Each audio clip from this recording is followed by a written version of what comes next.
Boa tarde a todos vocês. É uma alegria muito grande poder participar deste segundo Congresso Brasileiro de Direito Constitucional, especialmente deste painel de número 7, que trata do tema codificação e teoria do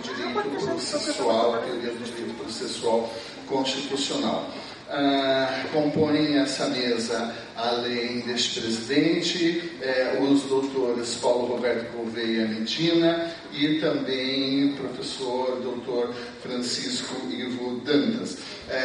Desde já relembro a justificativa de ausência do professor Boris Barrios Gonzalez, que por conta de compromissos profissionais no Panamá teve que declinar de última hora da sua participação.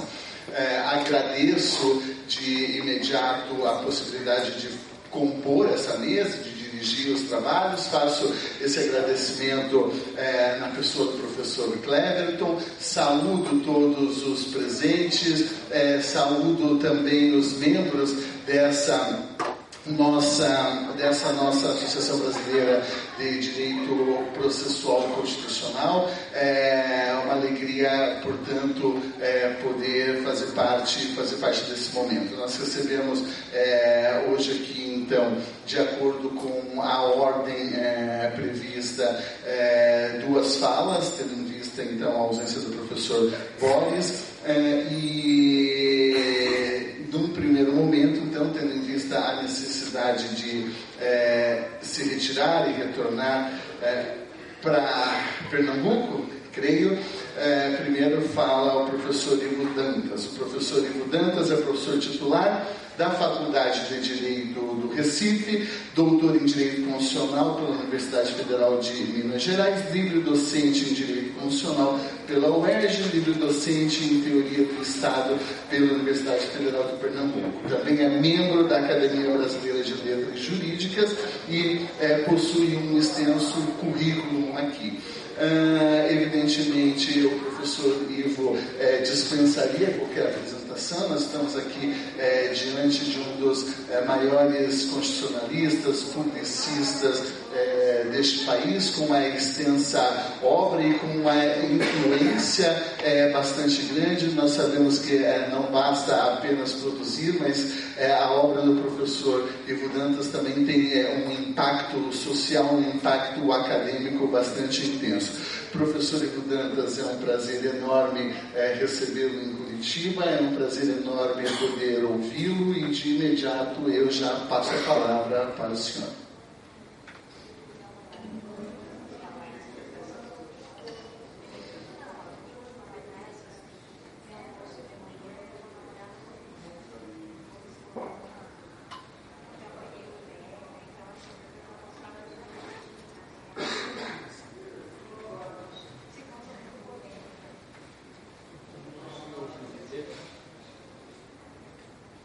Senhor presidente, meu companheiro de painel, doutor Medina, homem que dispensa a apresentação dos estudos de processo e um verdadeiro jurista na expressão da palavra.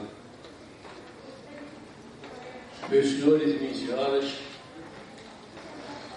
que minhas primeiras palavras sejam de agradecimento pelo convite para participar desse evento, com um tema que ultimamente vem me preocupando bastante, que é a cientificidade, a existência, a terminologia, a metodologia do direito processual constitucional. Eu digo isso porque, de início, vale a pena chamarmos a atenção para um determinado setor. Este tipo de assunto que nós vamos abordar aqui não é daqueles tipos que estão já dentro da ciência. Por exemplo, se você for tratar recursos do processo constitucional, vamos supor, você estaria já fazendo ciência.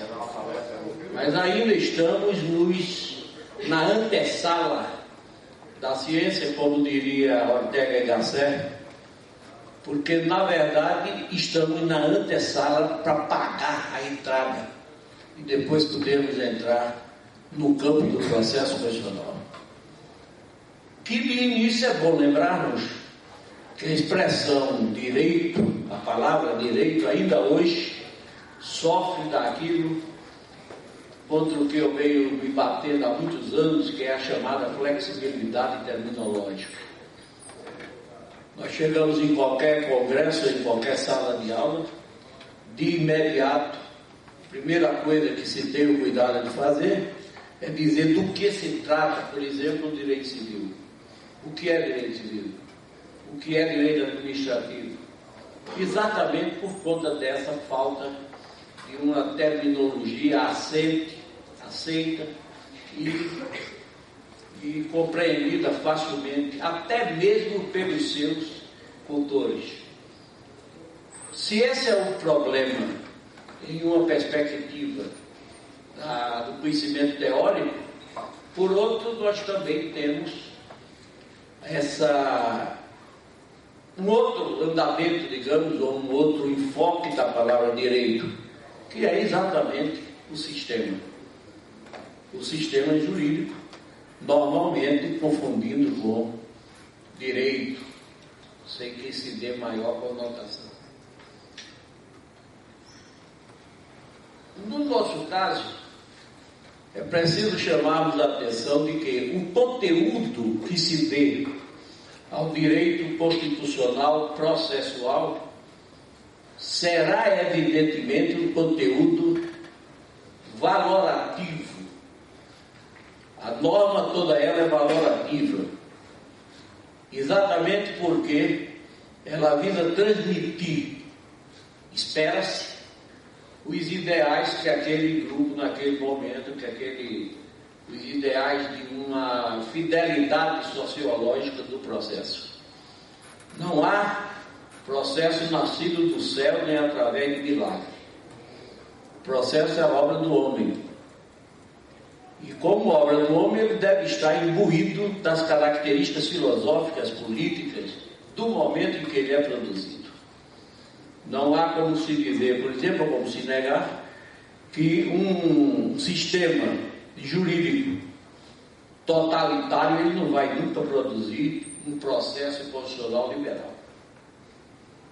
Eu me lembro agora aqui de que o texto de 67 e 69, quando veio a emenda 1, muitos diziam, tá aí, estamos falando que o direito constitucional brasileiro é um direito que está marcado por um autoritarismo muito grande. Não pode estar, porque consagra-se mandado de segurança e consagra-se habeas corpus. Só que se consagrava de uma maneira profundamente maliciosa, porque nas disposições permanentes estava lá, considerar-se, conceder-se-á mandado de segurança, tal. Mesma coisa do habeas corpus. Então você lia aquilo ali e isso é uma norma tipicamente liberal. Tipicamente liberal. Mas quando você se desdobrava e ia para disposições permanentes, disposições constitucionais, você ia encontrar lá, não se considerar mandado de segurança quando o ato impugnado e tal, e por aí ia-se embora. Não se concederá habeas corpus quando o ato impugnado tiver por base atos institucionais ou atos complementares, a ponto de um determinado jornalista do Estado de São Paulo ter sido processado porque caiu na besteira de dizer que a filha de Geisel parecia uma girafa. Por causa do pescoço dela, ele foi processado por crime contra a segurança nacional. Lembra dessa? Porque é interessante como o texto deixou de usar a expressão segurança nacional e passou a utilizar a expressão segurança pública. Porém, havia sempre aquele que, para ser mais fiel ou ainda fiel à Escola Superior de Guerra, falava sempre em segurança nacional.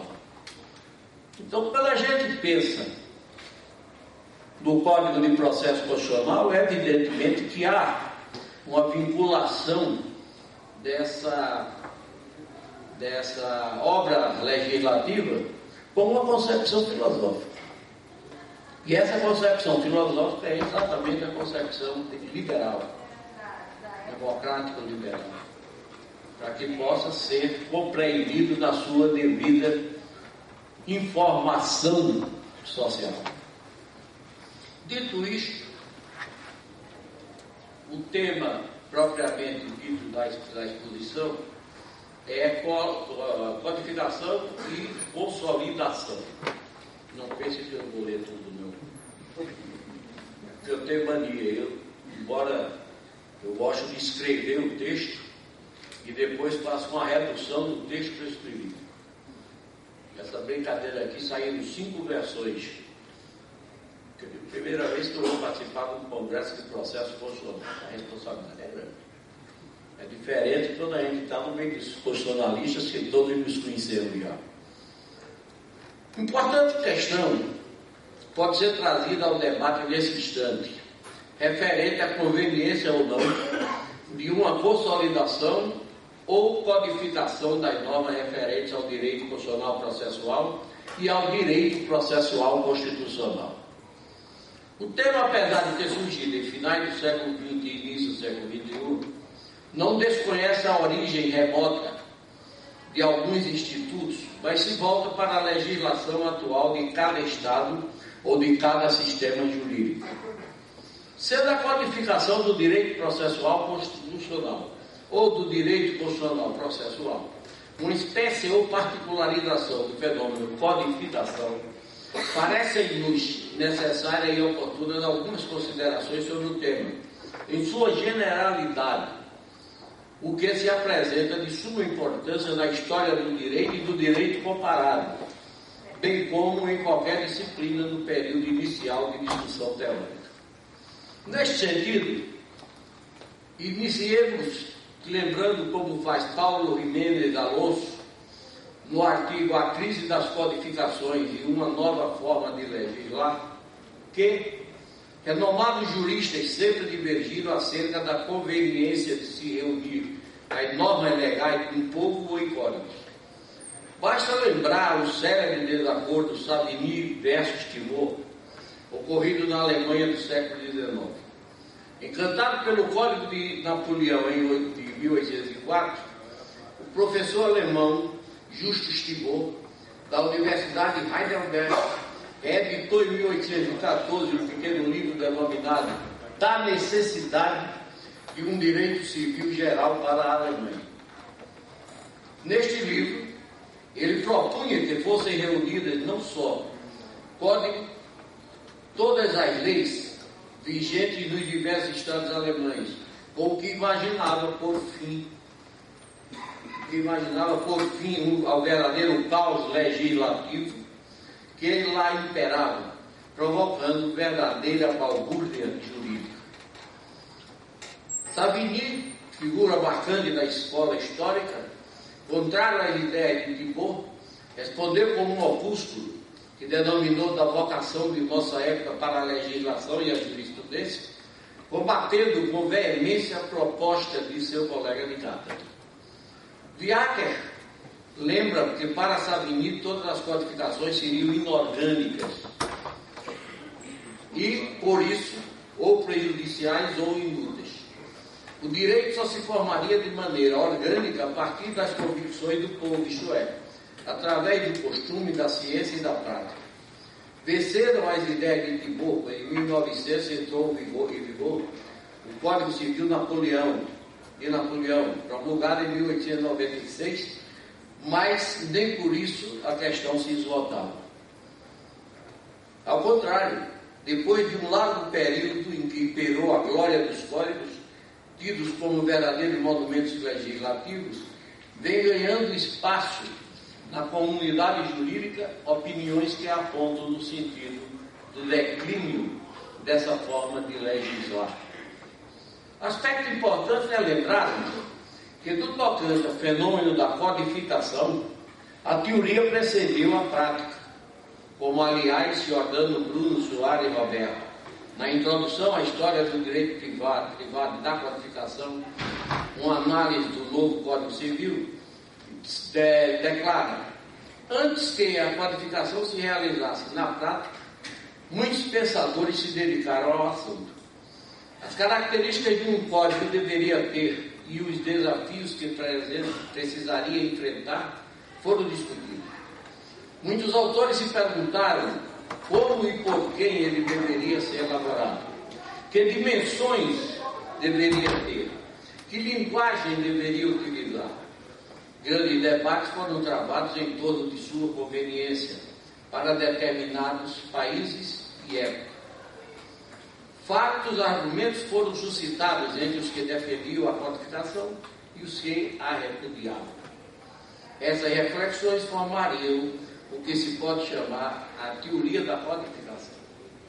Assim, de forma didática, podemos informar que a codificação, apesar de possuir antecedentes desde a antiguidade, foi um movimento tipicamente da civilização ocidental, iniciado no século XIX e a partir do qual, em uma resposta formal, pode-se falar em direito continental ou codificado e direito do common law, o primeiro compreendendo o sistema francês, o sistema alemão, enquanto do common law encontra-se o sistema anglo-americano. Sob o ponto de vista terminológico, necessário é que sejam refundidas as expressões, não sejam confundidas as expressões consolidação de leis e codificação, tal como ensina Eduardo Luiz Lorenzetti no livro As Normas Fundamentais de Direito Privado. Antes do advento dos códigos decimônicos, diz ele, regia-se a sociedade mediante consolidações. Estas pretendiam reproduzir o direito sem modificá-lo, visando apenas continuá-lo, melhorá-lo em um contínuo histórico. As obras legislativas totalizantes constituíam inventários da regulamentação existente, como as da Índia, ou da seleção de textos escolhidos, como o digesto ou um espelho da região. O código, ao contrário, não é continuidade, é ruptura.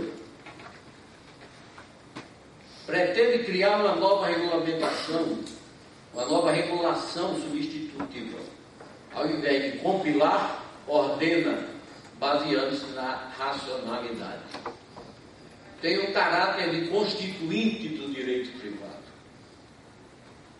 Em seguida, aliás, é exatamente por isso que se diz que o Código Civil é a constituição do direito privado, né? Essa expressão se usa ainda hoje, muito em voga, mesmo levando-se em conta a publicização do direito privado, a presença de normas de direito constitucional presentes nos novos códigos, presentes na formulação dos novos códigos civis. Em seguida, o Lorenzetti estabelece as diferenças entre as duas expressões, consolidação e codificação, nos seguintes termos, aspas, a consolidação gerava insegurança, porque não se sabia se tal ou qual disposições estariam em vigor. O Código é segurança, que se traduz em uma sequência ordenada de artigos. A imutabilidade é uma das suas características essenciais. Não se pode alterar uma parte sem mudar um todo. A legislação anterior era incognoscível para o cidadão. O Código se bosquejou como uma espécie de manual de direito, porque, como dizia Andrés Bello, poderá então ser por todos manuseado. Poderá ser consultado por cada cidadão nos casos duvidosos e servir-lhe de guia no desempenho de suas obrigações. Na consolidação não havia axiomas fundantes. Os princípios deveriam ser rastreados em meio a um emaranhado de leis. Por outro lado, no Código o modelo é dedutivo, baseado em axiomas, gerando uma ciência demonstrativa cujo produto é fazê-los evidente no caso concreto. O sistema descodificado se baseia em uma ordem distinta, cronológica e casuística, onde não gravitam os enunciados gerais e abstratos. Na consolidação, o intérprete tinha uma enorme tarefa e era grande protagonista. O código, ao contrário, reporta o espaço da interpretação jurídica, a qual se limita exclusivamente à lei e se transforma em exegese. A consolidação tem diversamente natureza insular, está afastada dos continentes. Ao contrário do código, importa conhecimentos e situações de outros territórios, igualmente insulares. Seu caráter quase portuário lhe permite estabelecer contatos com a economia, a medicina, a arte da guerra, a tecnologia, incorporando seus interesses, regras e linguagens. Mário Reis Marques, em fundamental estudo intitulado Codificação em Paradigmas da Modernidade, depois de observar que direito comum e codificação podem ser entendidos como dois sistemas jurídicos autônomos, prossegue afirmando: historicamente, pode até afirmar-se que a consolidação surge como um sistema oposto e alternativo do jus comum. Trata-se esta de uma novidade que surge na Europa continental entre os finais do século XVIII e o princípio do século seguinte, mas cujo conflito com o jus comum, em termos de história jurídica continental, se manteve fundamentalmente nos 150 anos, que decorrem de 1750 a 1900. Em sua obra, Direito Civil, Introdução, doutrina Francisco Amaral, que produto do jus-racionalismo é a concepção do direito como sistema, conjunto unitário e coerente de princípios e normas jurídicas. Partindo da formulação dos conceitos gerais e utilizando o método dedutivo, através de uma demonstratio mori geométrica, aplica-se o método cartesiano ao direito e chega-se à ideia de seu sistema jurídico, a ideia de sistema jurídico, do que é a jurisprudência dos conceitos de Pucci e Van Schaider, e a parte geral dos códigos civis para melhor expressão. Entende-se que a ideia de sistema permite uma compreensão melhor do direito, não só de ordem didática, como também de direito comparado, na medida em que autoriza o confronto e relacionamento entre sistemas diversos. Aliás, além disso, possibilita compreender a matéria social em que se insere o sistema jurídico, isto é, e ainda a intervenção do direito com os demais sistemas que formam o universo social, como o econômico, o político, o religioso. O direito é um sistema de controle que emerge da vida da sociedade e não poder isolar-se da realidade que o produz. Já Savigny dizia que a ciência e a história do direito são inseparáveis do estudo da sociedade que lhe foi contemporânea. Fecha aspas. Em verdade, quando se fala em codificação como fenômeno característico do século XIX, limitam-se os autores às análises no âmbito privado. A editora Confino, ela chegou a iniciar uma coleção, publicação de coleção, uma coleção de códigos civis. Vários códigos civis, italiano, alemão, francês, português, depois parou, não sei por que caralhado, no âmbito do direito privado, ou seja, aos códigos civis, a saber, código civil francês, civil austríaco, civil italiano, civil alemão e civil suíço, dentre outros, inclusive na América Latina. Entretanto, para uma correta análise do fenômeno, vale lembrar que não devemos esquecer as codificações constitucionais, as quais, em última análise, foram consequência do surgimento das constituições escritas, como fenômeno representativo da ideologia liberal.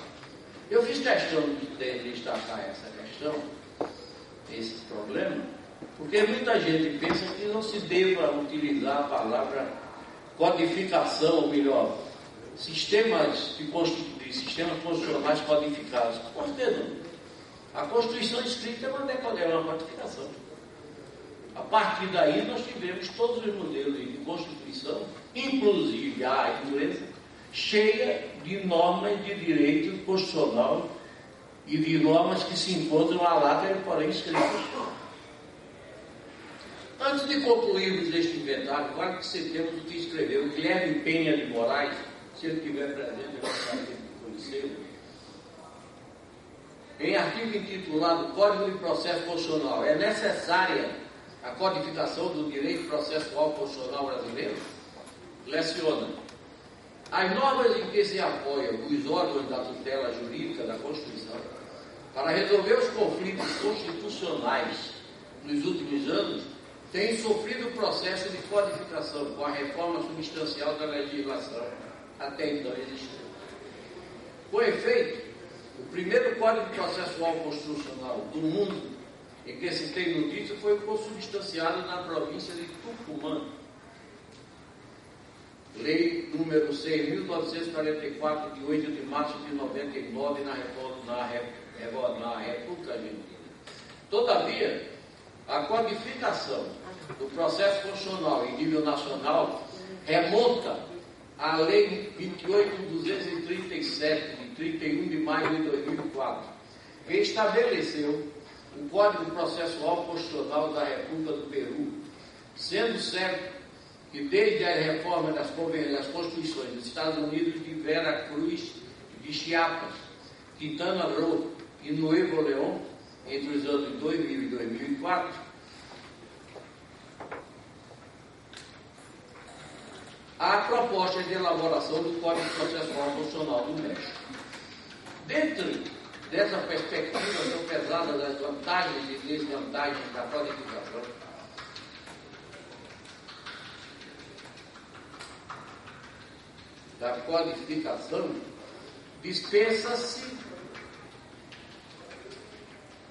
coloca-se a questão em torno da elaboração do Código de Processo Constitucional brasileiro, que, de lei ferenda, poderia, sobre a defesa da supremacia constitucional, proteção processual dos direitos fundamentais e a salvaguarda das distribuições horizontal e vertical do poder político. Aquilo que eu me referia no início.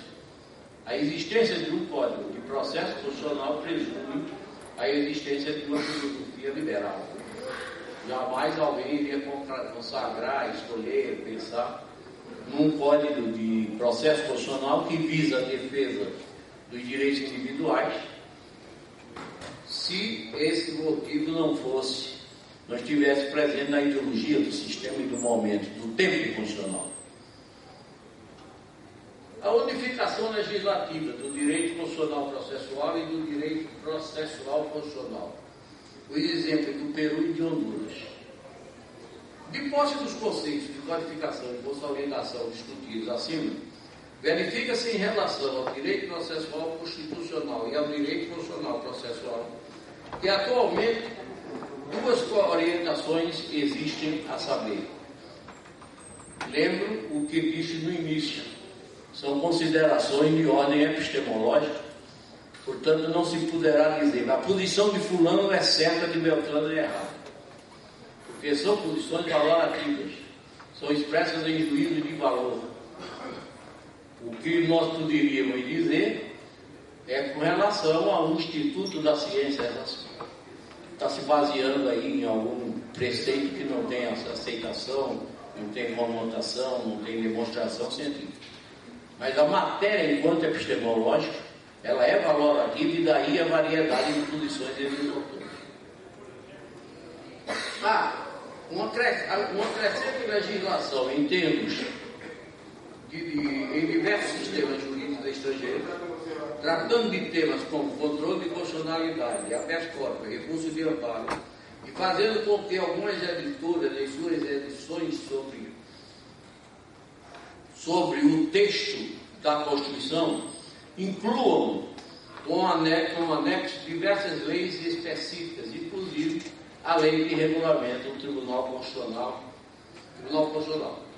As eleições brasileiras começam a surgir e a seguir o mesmo caminho, como forma de facilitar o uso da Constituição e da legislação constitucional ordinária ou complementar. Eu ainda peguei a época que as constituições não tinham nenhuma observação a não ser o texto puro do texto constitucional. Depois apareceu aquela de Paulino Jacques, na década de 60, e aí vieram surgindo vários modelos.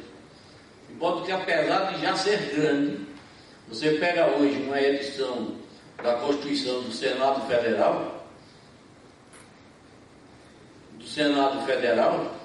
e você vê que ela está quase do tamanho do Código de Processo Civil. Por quê? Pelas normas que são inseridas para complementar a apresentação do texto constitucional. A segunda corrente, alguns sistemas, inclusive da América Latina, estão partindo para uma codificação, ou sistema em uma só lei, de toda a regulamentação que trata de temas referentes aos direitos e garantias da Constituição, inclusive de constitucionalidade e direitos e garantias do indivíduo, habeas corpus, recurso de amparo, etc. Eu estava preparando a minha Constituição anotada, quando um belo dia eu vejo na livraria Saraiva uma Constituição anotada por uma outra autor. A minha, coitadinha, dessa finura, a dele é um cagamado dessa finura. E, rapaz, onde é que fulano foi buscar tanta coisa para botar nisso aí? Não contei conversa, comprei e fui para casa. Nessa noite eu não dormi, querendo saber o que é que tinha na dele, porque na minha não tinha. Depois eu descobri. Na dele tinha o regimento do Supremo Tribunal Federal, o regimento do Tribunal Superior, do STJ, regimento do sei de que lá das plantas, do Senado, da Câmara, procedimento de proposta de aprovação de lei. Está explicado. Escrever um código enciclopédico desse, dá para fazer 4. É só você ir aumentando. Hoje em dia o Código de Processo Civil está aí cheio de princípios, cheio de normas inovadoras. Bota ele aí atrás também. E isso só passou, eu só consegui dormir, era 3 horas da manhã. Depois que eu descobri tudinho, por que razão o meu era subnutrido. E o dele era supernutrido. Então essas coisas a gente fica preocupado com. Tem muita coisa aqui que o presidente já está dizendo que eu só tenho 5 minutos. E o que eu tinha de ganhar de cartão amarelo, eu ganhei já quando joguei futebol. Apesar de não parecer. Diante dessa questão toda, me parece que já poderíamos propor que poderia ser os 3 ramos do direito processual constitucional ou constitucional processual. Qual o objeto do direito processual constitucional e do direito constitucional processual? B. O direito processual constitucional e o direito processual constitucional processual pertencem ao direito constitucional ou ao direito processual? Iniciemos pela primeira questão, lembrando que estabelecer-se a diferença entre direito processual constitucional e direito constitucional processual, pelo visto, não é matéria de fácil solução. Sobretudo por se tratar de conceito valorativo, como já disse, por ser matéria de cunho epistemológico, razão pela qual seja a proposta apresentada, sempre encontrará concordâncias e discordâncias. A nosso ver, poderíamos afirmar que o direito processual constitucional traz consigo 2 objetos de análise, a saber: A. Preocupa-se com a denominada jurisdição ou tribunal constitucional, composição, mandato, forma de indicação de seus membros e com as ações que visam a integridade da própria Constituição, ou seja, aquelas que hoje formam o controle de constitucionalidade concentrado em outro tipo.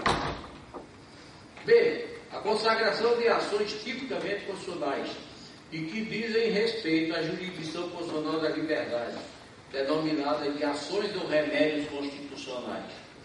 Exatamente aqueles que visam tornar efetivos os direitos individuais e coletivos constitucionalmente assegurados. Eu quero lembrar que essa expressão de remédios constitucionais não é minha.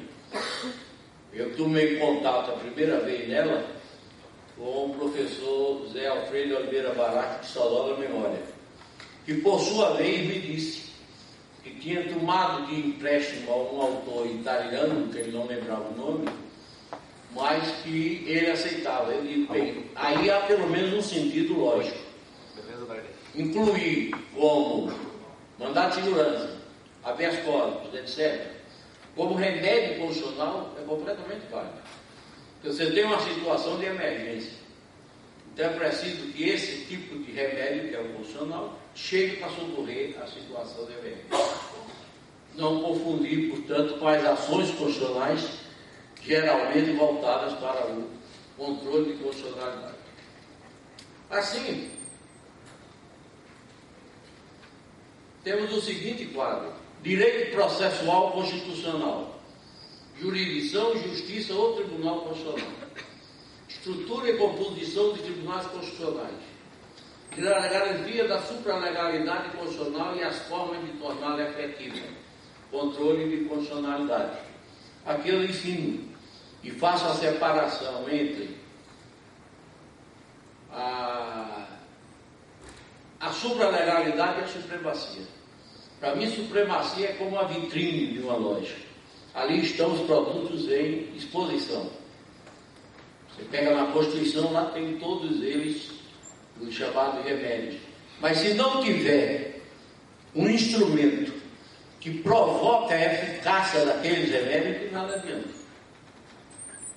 De nada adianta. E aí, como é para provocar a eficácia? É um instituto de natureza jurídica.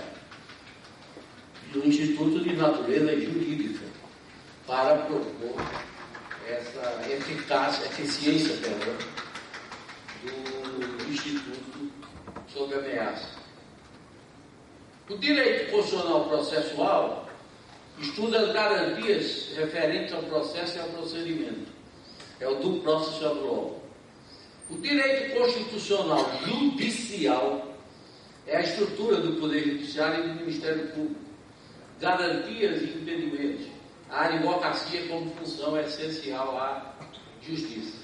E, finalmente, no outro, o direito constitucional jurisprudencial.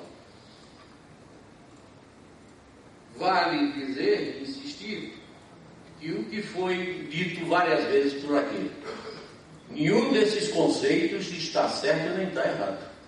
É variável de autor para autor. Ontem eu estava numa conversa quando se tratou da questão de como se chamaria a Associação Internacional de Processos Constitucionais, processualistas constitucionais. E a conversa ficou nos termos de que um determinado grupo quer jurisdição constitucional, o outro grupo quer processo constitucional. O professor, presidente da Associação da Academia Argentina de Jurisdição Constitucional, ele faz no primeiro número da revista de Justiça Constitucional uma defesa intransigente de que se deva usar jurisdição constitucional ou judiciário constitucional, porque significa a valoração daqueles elementos que devem constar do objeto do direito processual constitucional. Ele não aceita essas 3 expressões ou 4 expressões, ele prefere jurisdição constitucional. Então você vê que qualquer que seja a proposta, haverá sempre uma tônica contestadora.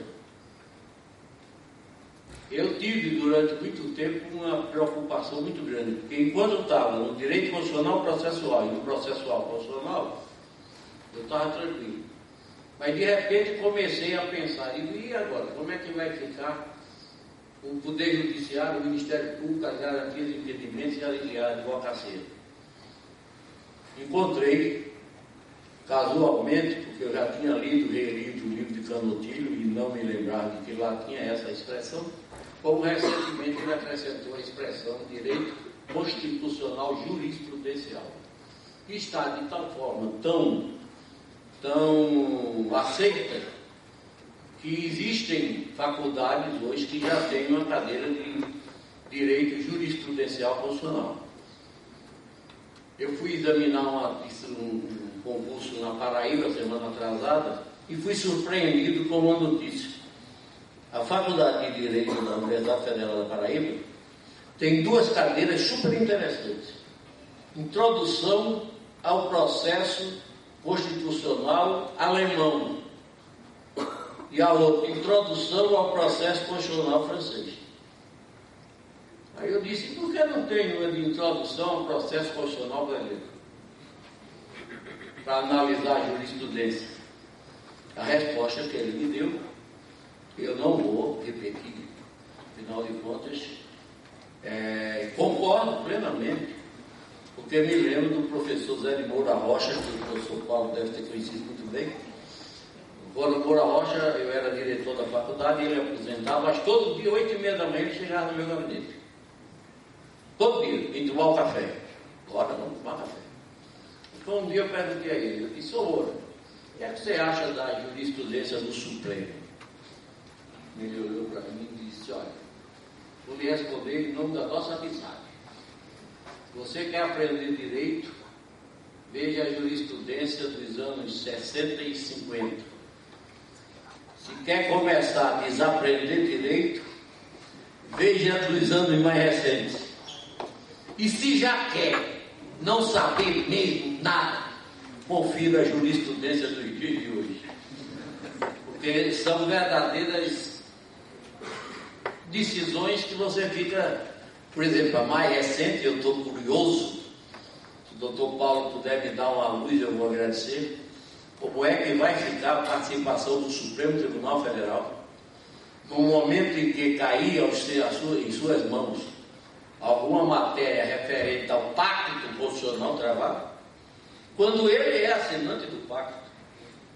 Então, está me parecendo mais um poder moderador do que propriamente um poder judiciário que deveria ter toda a sua função. Olha, se eu assino um pacto com o doutor Paulo e com o doutor Paulo também, rapaz, o negócio aqui é dos Paulos. Eu fui pegar com São Paulo. Se os dois eu assino um pacto com eles dois, evidentemente que eu não vou poder discutir uma divergência que haja em razão do pacto por nenhum deles. Nem eu, nem eles poderão julgar essa divergência por razão do pacto. Mas, aí, o Brasil ultimamente está muito cheio de novidades. Não é? Eu digo sempre que às vezes eu deixei de ler certas coisas para não desaprender um pouco o que eu sei. Hoje qualquer livro é best-seller, é clássico do direito constitucional brasileiro. A gente ouve isso aí todo dia, nas sessões do Supremo, e aí eu fico me perguntando onde é que estão Ponce de Miranda, Pinto Ferreira, Namar Valieiro, Temício Cavalcante, que ninguém ouve falar. Parece que há uma vergonha de se utilizar os clássicos do direito brasileiro. Agora está saindo uma coleção, eu já vi, com os clássicos do direito brasileiro, que está sendo reeditado pela AGEN. Saíram 5 volumes. Mas eu sei lá se daqui a pouco vão dizer que aquilo ali não presta, que é coisa velha. Não sei. Nós estamos jogando no acaso. Só uma notícia final. A OAB enviou ao Supremo, ao Legislativo, um projeto estruturante do Código de Processo Constitucional. Nessa comissão, formada por vários professores, eu estou lá no meio também, E a verdade é que ele traz a reunião dos institutos de processo civil constitucional e que vão ser necessários. Não sei se a notícia é verdadeira, mas parece que se tirou do Congresso Nacional a proposta. A proposta foi preparada por Paulo Bonavides, todo mundo conhece, e o secretariado por Paulo Lobo Pó, Saraiva do Rio Grande do Norte, para não confundir com Paulo Lobo, o Alagoas. De modo que, agradecendo mais uma vez a Vossa Excelência pelo convite, ao doutor Marinoni pelo convite, eu vou ter que pedir licença quando minha filha chegar ali, porque aí eu já sei que o carro está me esperando. Eu vou pegar o voo daqui a pouco para isso. Me desculpem se não foi o que esperava, mas o melhor eu tentei fazer. Muito obrigado.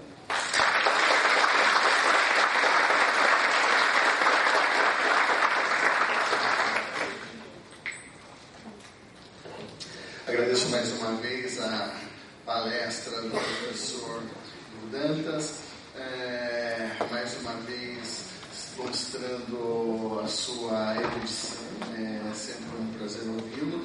E agora nós teremos a oportunidade, a alegria de poder contar com a contribuição do Dr. Paulo Roberto Gouveia de Medina.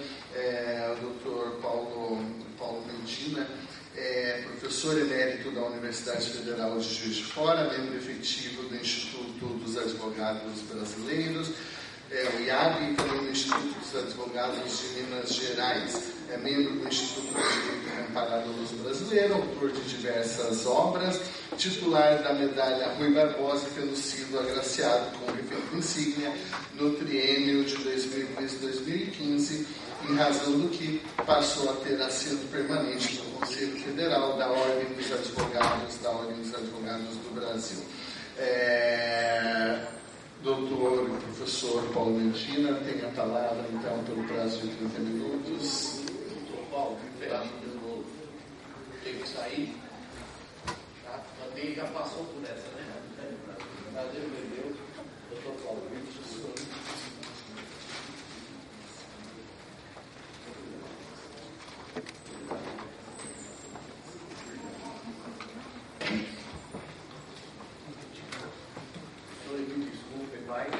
Marcaram o meu voo para cima, ou não queriam que eu almoçasse aqui, ou não queriam que eu participasse do debate. Obrigado. Boa tarde, até lá.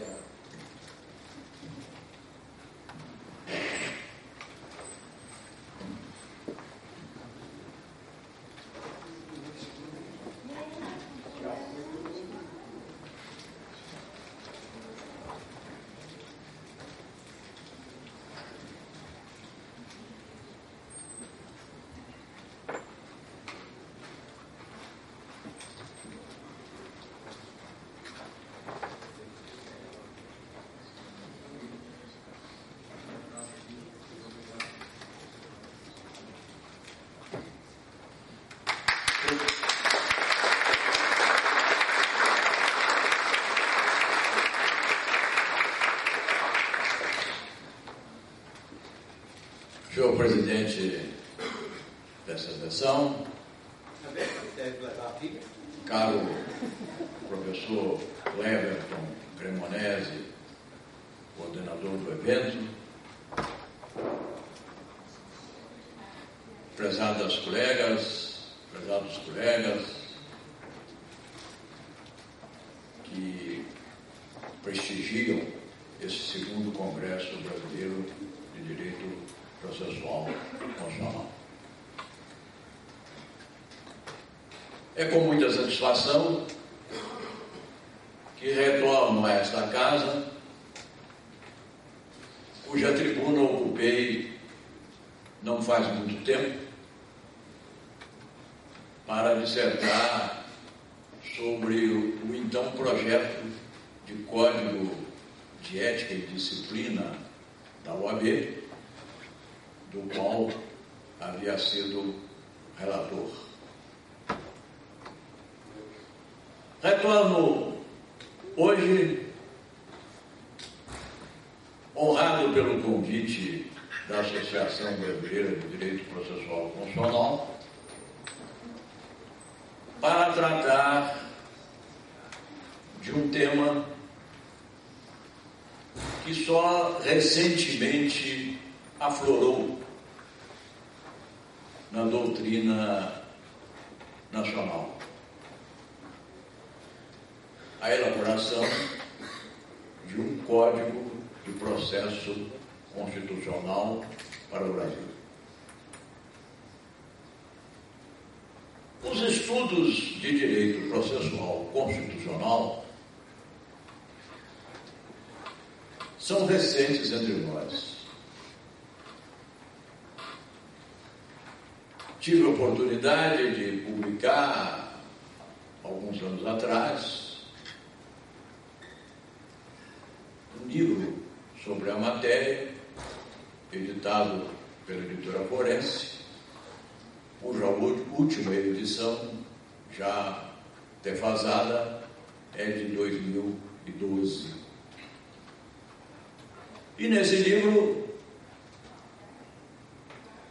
logo de início, além de discutir a denominação adequada a esses estudos, tema a que se referiu há pouco o professor Ido Dantas, eu tratava também da natureza do processo constitucional, procurando definir se se cuidava de uma nova disciplina ou se era esse um simples método de abordagem da jurisdição constitucional, ou seja, o sistema de controle da constitucionalidade e das ações constitucionais ou ações que tutelam a liberdade individual.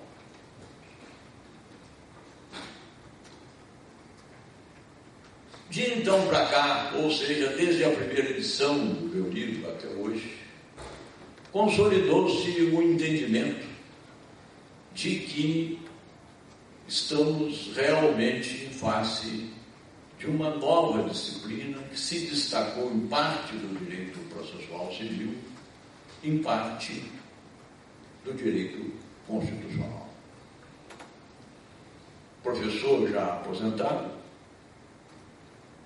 nos últimos anos da minha carreira, pude lecionar para o 10º período do curso a disciplina Direito Processual Civil 4, que se ocupava dos temas de processo constitucional.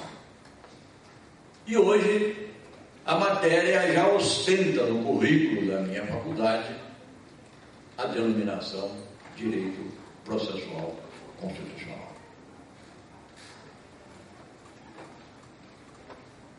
Agora,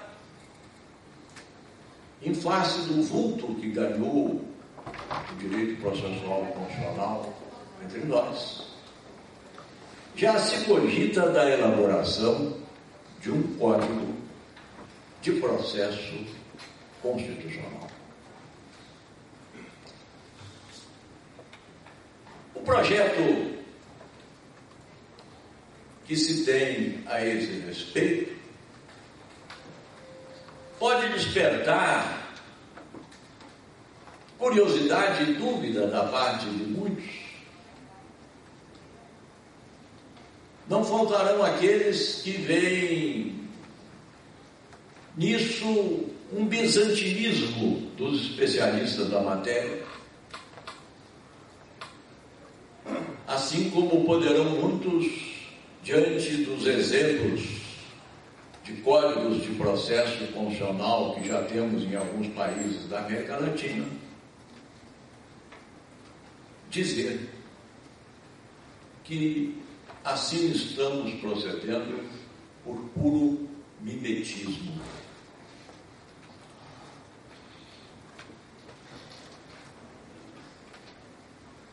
Por outro lado, como destacou o professor Ido Dantas, o próprio sentido das codificações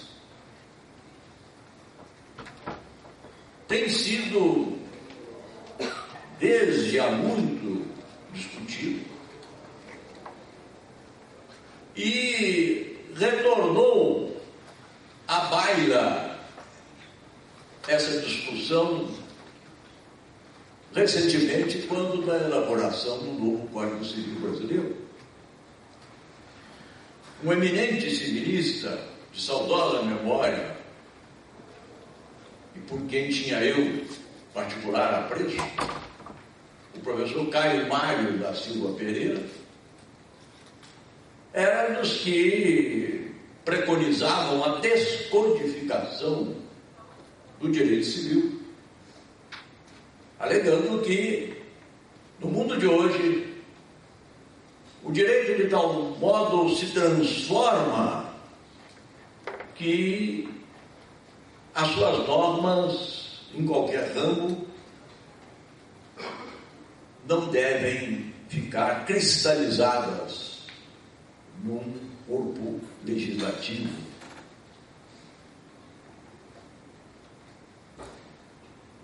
De modo que, desde logo se vê que a questão da elaboração de um Código de Processo Constitucional é uma questão complexa e polêmica. Num trabalho que escrevi sobre o tema, a convite do professor Paulo Bonavides, para a sua revista latino-americana de estudos constitucionais, observei, em defesa da ideia que teve, aliás, o professor Paulo Bonavides, o seu grande corifeu entre nós, observei que, se nós temos um código de trânsito, se nós temos no âmbito dos municípios códigos de posturas, por que não poderemos ter um Código de Processo Constitucional? A jurisdição constitucional do Brasil evoluiu de tal modo que isso realmente já se justifica. Não só o controle da constitucionalidade, que nos primeiros tempos dos meus estudos de direito adstringia-se ao controle difuso ou incidental, tornou-se muito complexo na medida em que nós conciliamos ao controle difuso o controle concentrado e fomos tornando o controle concentrado cada vez mais complexo, com uma série de ações que nele hoje se inserem como instrumentos desse tipo de controle. Como também a nova Constituição ampliou o elenco das ações constitucionais, que não mais se limitam à ação popular, ao habeas corpus e ao mandado de segurança, mas hoje incluem também o mandado de injunção, o habeas data, e, embora não constitucionalizada diretamente, a ação civil pública. Além do mais, disposições comuns às ações constitucionais, notadamente ao mandado de segurança e ao habeas data, que eu não referi, e a ação popular e a ação civil pública, que reclamam, ao meu ver, uma nova disciplina num código comum. Foi, como eu disse, o professor Paulo Bonavides, o grande corifeu dessa ideia de um Código de Processo Constitucional no Brasil. Esse eminente constitucionalista, já nonagenário, que me honra com a sua amizade e com o fato de ilustrar ainda mais a medalha Rui Barbosa, de que somos ambos detentores, escreveu juntamente com o professor Paulo Lopo Saraiva, outro velho amigo, companheiro de trabalho no Conselho Federal da Ordem dos Advogados do Brasil, um artigo na Folha de São Paulo sobre o tema, a que se seguiu outro texto da lavra do professor paulista André Ramos Tavares e do professor peruano, grande constitucionalista, autor de obras fundamentais sobre essa matéria, Domingos Garcia Belaúnde. Esses artigos saíram na Folha de São Paulo em janeiro e fevereiro de 2010. Em seguida, sugeriu-me o professor Paulo Bonavides que escrevesse também sobre o tema, e eu fiz com um texto que foi publicado no número 11 da Revista Latino-Americana de Estudos Constitucionais em novembro do mesmo ano de 2010. Posteriormente, por proposta do professor Paulo Bonavides, a Comissão de Estudos Constitucionais do Conselho Federal da Ordem dos Advogados do Brasil cuidou de elaborar um projeto de código, incumbindo o próprio professor Paulo Bonavides dessa tarefa, da qual ele se desincumbiu em breve tempo, elaborando um texto composto de 167 artigos, que foi por ele apresentado em 23 de setembro de 2015. Esse projeto, ao que me consta, não passou pelo pleno do Conselho Federal, nem teria sido, por isso, enviado ao Congresso Nacional, como se aventou há pouco.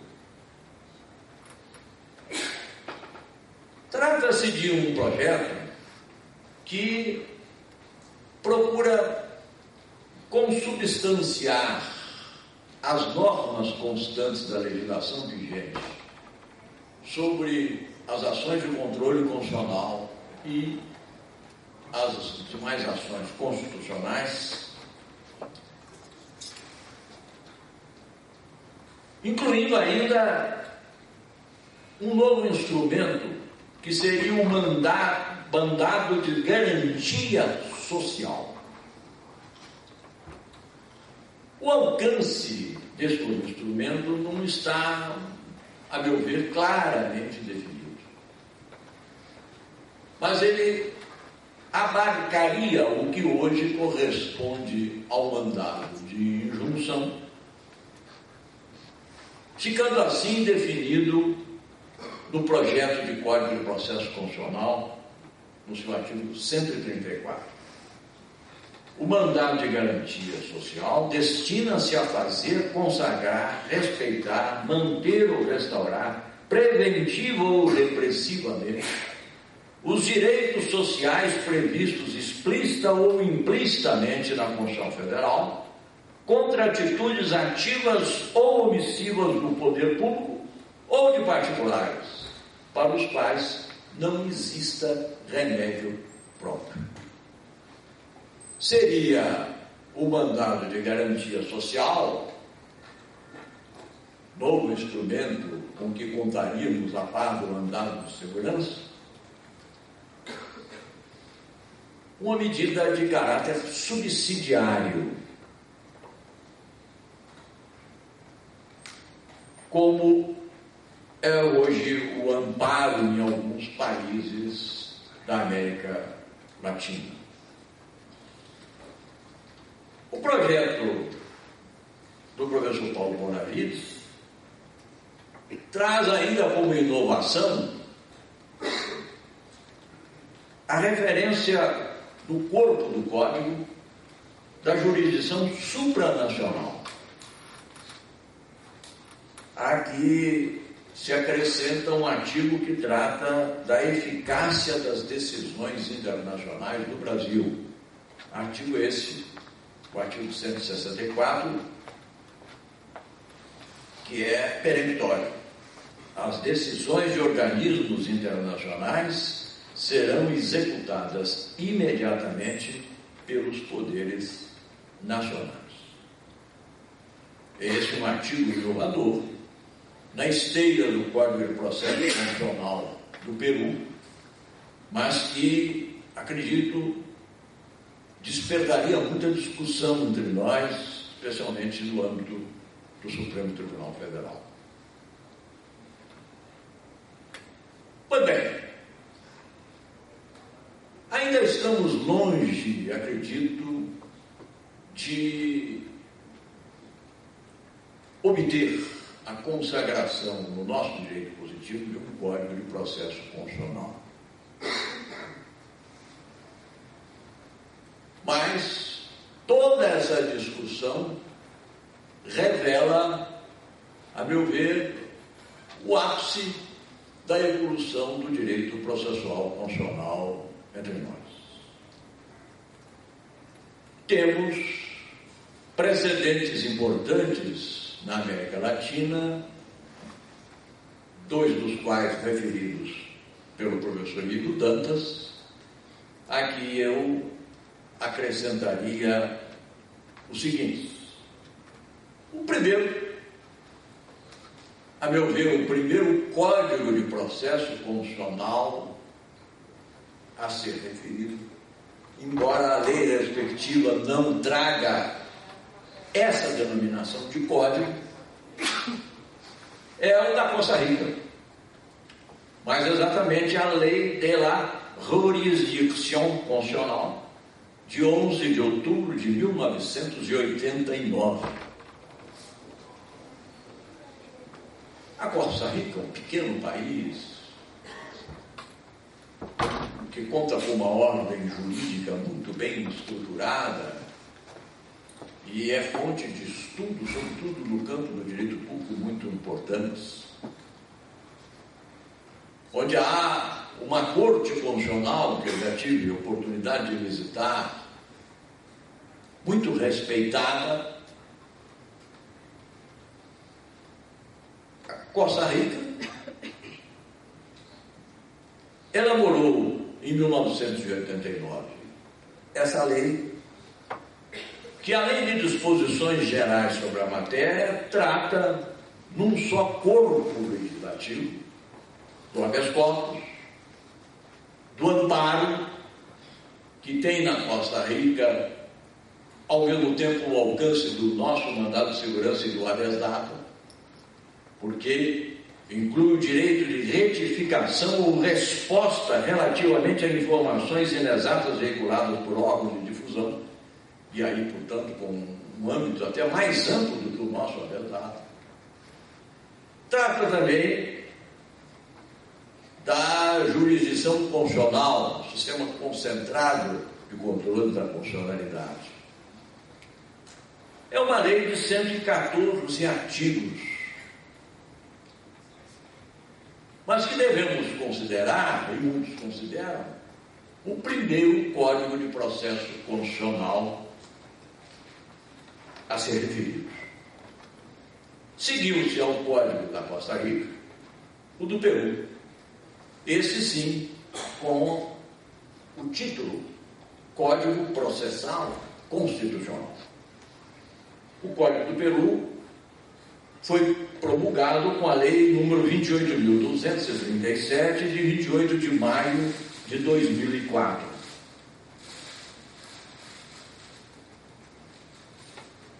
No Peru, a Constituição, a semelhança do que ocorre também com outras constituições da América do Sul, especialmente as constituições da Colômbia e do Equador,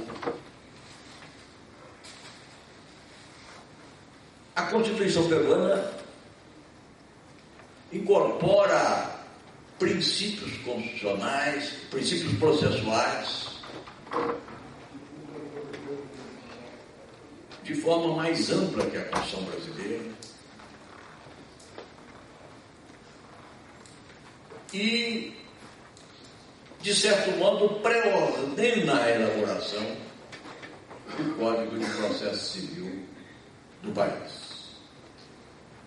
O Código Processal Constitucional do Peru disciplina o habeas corpus, o habeas data, o amparo, o processo de cumprimento, que é uma medida específica do direito peruano, existente também no direito da Colômbia, a ação popular, o processo de inconstitucionalidade, com esse título, e trata também, como antecipei, da jurisdição internacional.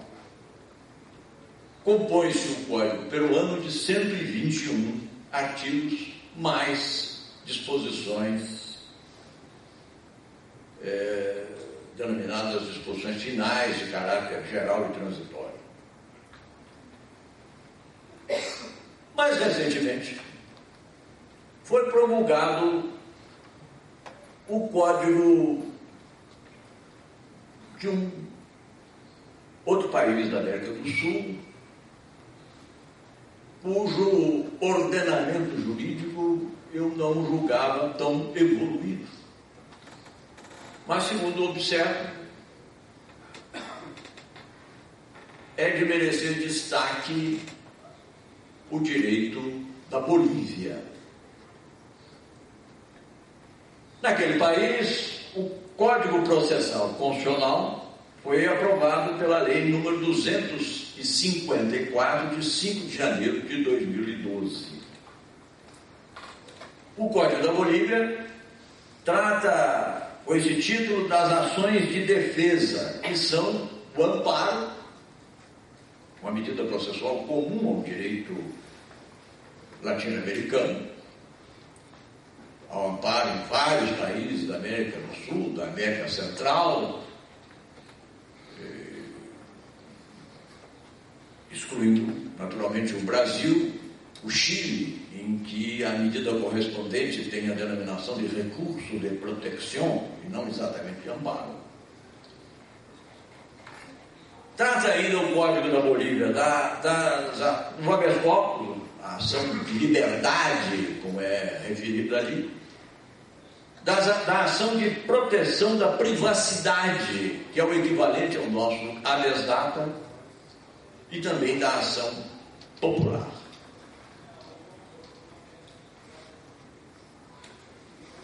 Pareceu-me muito bem elaborado o Código da Bolívia,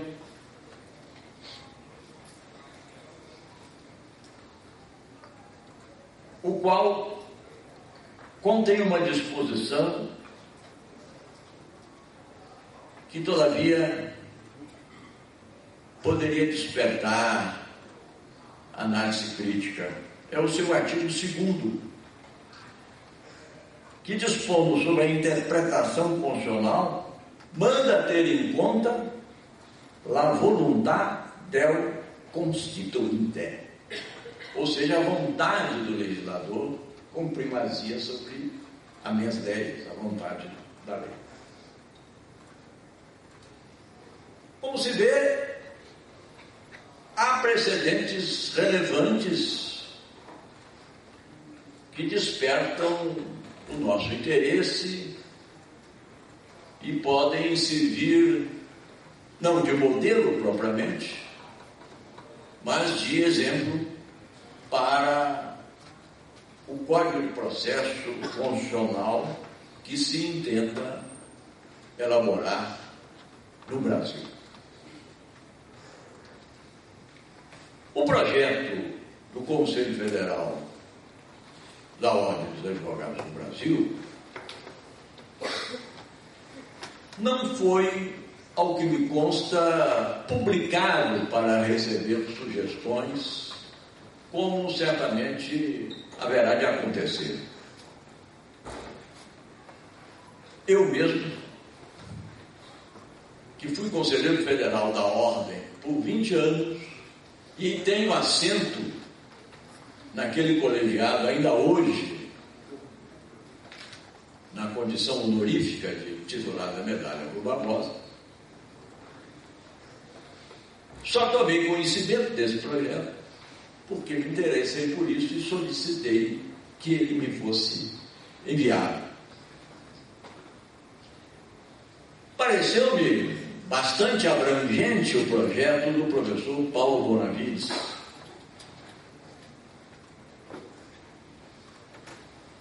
Mas entendo eu que um código de processo funcional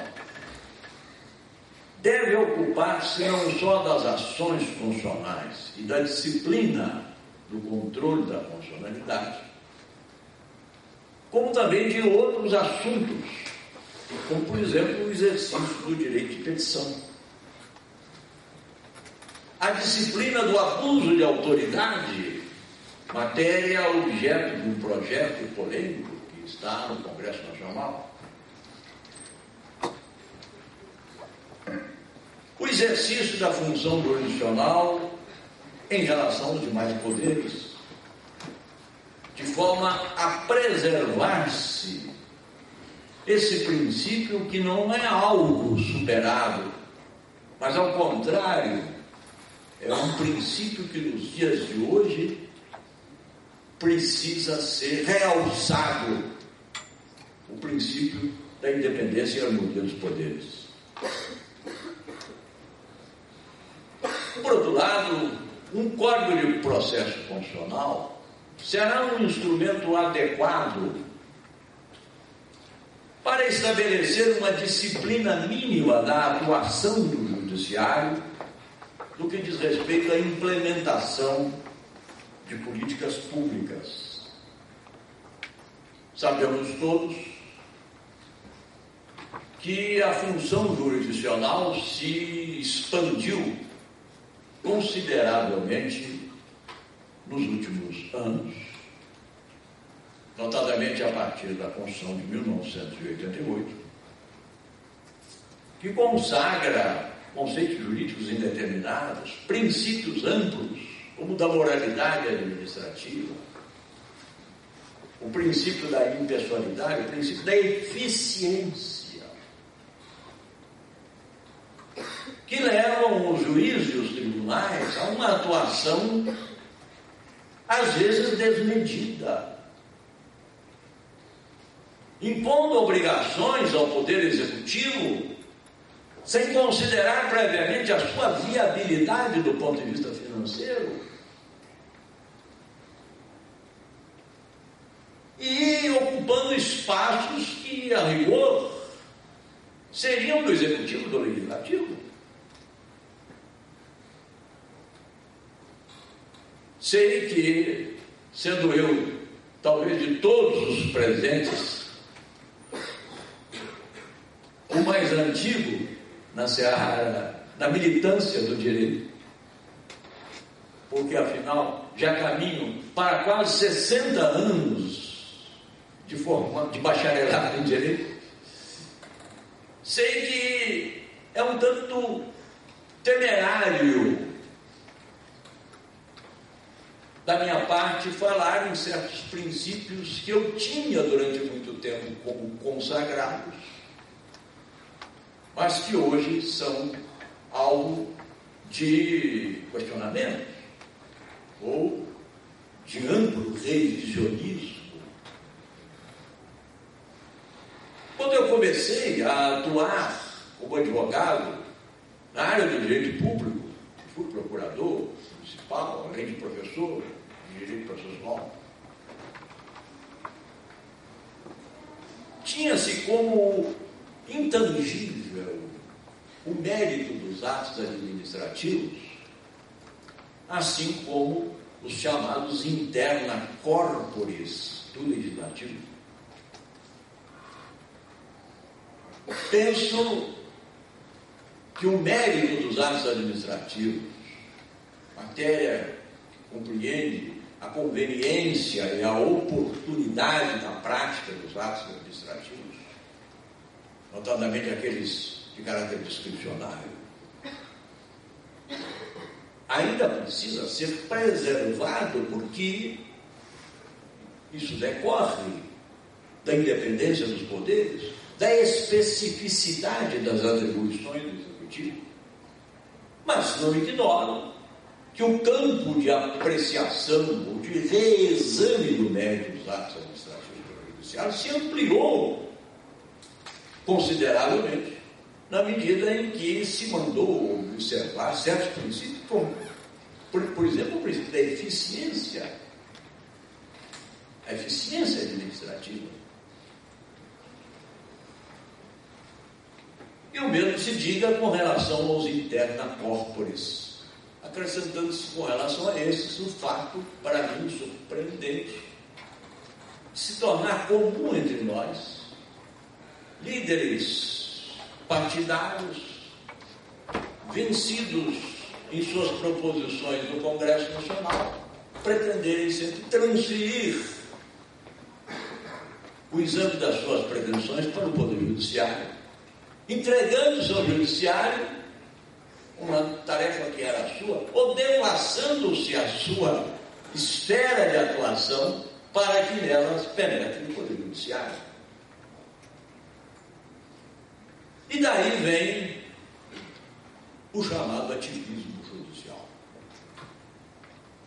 que tem hoje no Supremo Tribunal Federal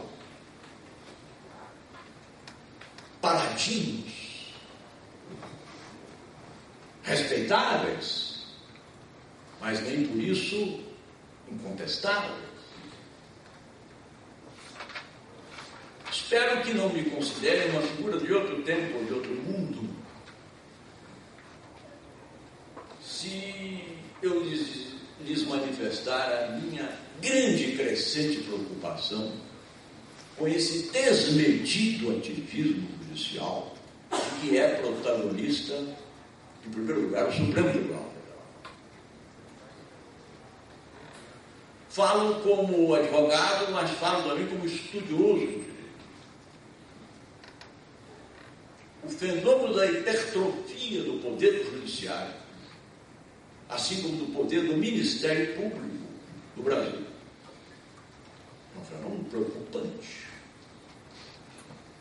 Tenho sempre tido maior respeito por esses. E eu já ia me traindo o subconsciente por esse dizer dois poderes, o Ministério Público, sabidamente não é um poder independente, por essas duas instituições. E me orgulho de ter um filho membro do Ministério Público Federal. Mas há indiscutivelmente uma ânsia de poder do Judiciário e do Ministério Público entre nós nos últimos tempos, que precisa ser contida, sob pena de nós consagrarmos em pouco uma outra forma de autoritarismo, que é o autoritarismo judicial. Observo como isso se manifesta nos pequenos municípios no meu estado, cujos prefeitos vivem atormentados por exigências constantes e até absurdas da parte do Ministério Público. E todos percebemos que, com a devida vênia, com todas as vezes, que o Supremo Tribunal Federal tem se excedido ultimamente no seu ativismo judicial. Perdoe-me alguns eminentes ministros, alguns dos quais me distinguem com seu apreço, nessa crítica que faço, e que pode ser objeto de solução desse novo Código de Processo Constitucional de que se cogita. Mas gostaria de concluir citando um trecho que li nesse livro sobre Direito Processual Constitucional, que está sendo lançado nesse evento, iniciativa da Associação Brasileira de Direito Processual Constitucional, e do qual tive, a convite do professor Cleberton Cremonese, a honra de participar com um despretensioso texto. Nesse livro, o professor catedrático da Faculdade de Direito de Lisboa, Carlos Blanco de Moraes, diz o seguinte: a justiça constitucional no trabalho da justiça constitucional e as suas relações de tensão com os demais poderes do Estado. Dizer, em tempos marcados em certos estados, como o Brasil, por uma ascendência algo anômala da justiça constitucional, mandaria a prudência, em face de um novo ciclo político, que o mesmo custódio da Constituição, expressão bem portuguesa, mesmo controle da Constituição, se contenha nas suas funções e respeite a vontade do legislador, resistindo aos cantos de sereia dos que o querem converter em veto player ou contrapoder. Essas palavras são de um eminente jurista português e, a meu ver, merecem consideradas por nós nesse evento. Quero crer que, especialmente para a disciplina ou a contenção dessa tendência a um ativismo judicial desmedido, viria em boa hora o Código de Processo Constitucional. Não se trata, pois, de uma utopia, nem, como disse, de um bizantinismo dos especialistas da matéria, mas de uma nova perspectiva que se abre para todos nós e em relação à qual a contribuição deste evento será certamente relevante. Muito obrigado.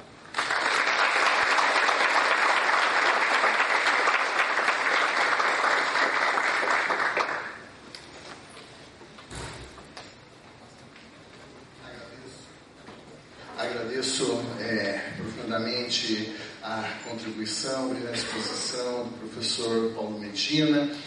Evidentemente, o debate em relação à codificação do processo constitucional é muito grande. Nós temos que nos debruçar e dedicar sempre um tempo para isso, principalmente no momento aqui nessas palavras finais em que nós passamos por um amplo processo de substancialização da Constituição. A Constituição de 1988 é um reflexo dessa substancialização que acaba gerando, então, uma grande importância em termos do papel da jurisdição.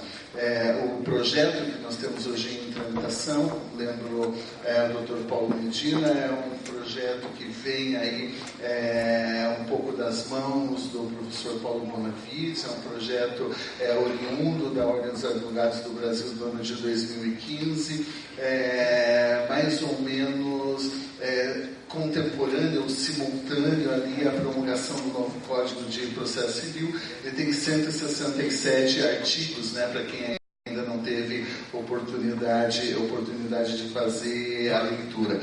Claro que em alguns momentos esse código ele apresenta algumas características de consolidação, é possível observar isso, se pega a disciplina de algumas ações constitucionais, mandado de segurança, habeas corpus, habeas data e procede-se a uma consolidação, mas evidentemente trata-se de um avanço, mas um avanço que nós temos que parar um pouquinho para refletir certamente com bastante cuidado.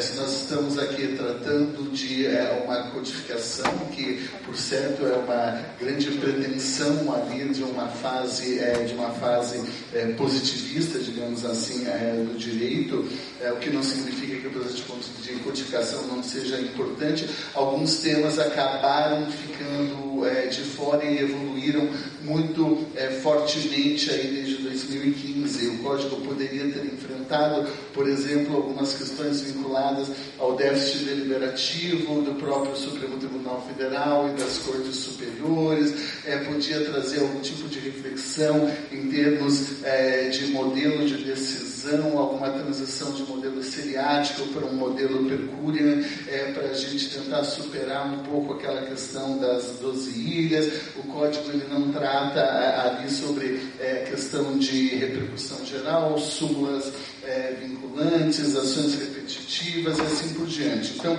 é preciso evidentemente, pontuar esse tema como um tema relevante, mas não podemos parar apenas numa discussão sobre tem ou não tem que ter um Código de Processo Constitucional. O avanço ele implica que, portanto, colocar na agenda algumas pautas substanciais nessa discussão, né? E, portanto, há muito para ser avançado aqui, há muito a se caminhar em termos de pautas substanciais nessa codificação do processo constitucional. Com essas palavras aqui, eu declaro então encerrado esse 7º painel do 2º Congresso de Direito Processual Constitucional, esse evento realizado pela Associação Brasileira de Direito Processual Constitucional, presidido pelo nosso querido professor Marinoni, continua, né? E organizado pelo Cleverton. Mais uma vez anuncio aqui, então, que na sequência teremos já o nosso 8º painel, tratando sobre direitos processuais fundamentais e ações constitucionais. Agradeço a presença de todos. Até mais.